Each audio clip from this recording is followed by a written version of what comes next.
Good morning, family. This is Byron Word with your Inspirational Vitamin for this morning.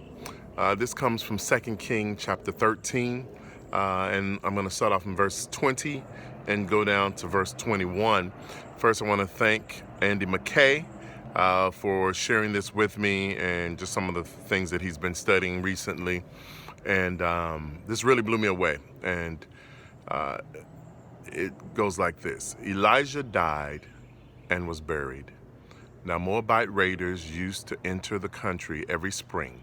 Once, while some Israelites were burying a man, suddenly they saw a band of raiders. So they threw the man's body into Elijah's tomb. When the body touched Elisha's bones, the man came to life and stood up on his feet.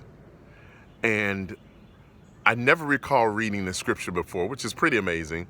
But Elijah was an amazing prophet of God. He was the one that helped to heal Naaman.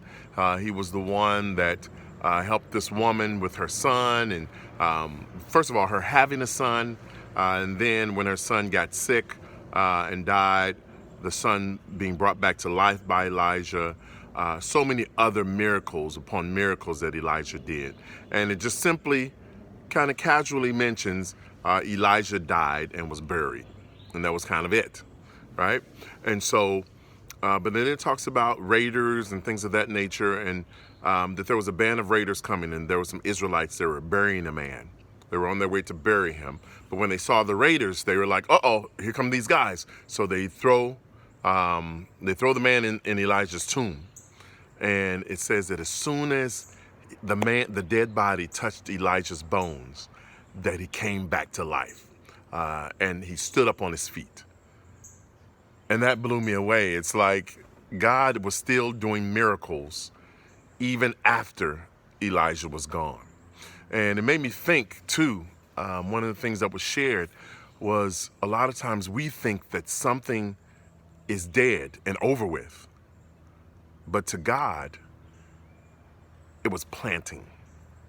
It was planting. So what in our life do we think is dead and that it's over with? Like that seed that Jesus talked about, unless a kernel of wheat falls to the ground, it remains a single seed. But when it falls to the ground and dies, it produces many seeds. What's that thing in your life that you think is over and done and God can't do anything else with it? And it's kind of in its own tomb. God can use that to help somebody else to be raised from the dead, to grow. And there can be growth that comes from that. So I hope that encourages you all today. Don't think that just because something seems like it's dead, that it has no more use, because God can use anything and anybody. Have a good day.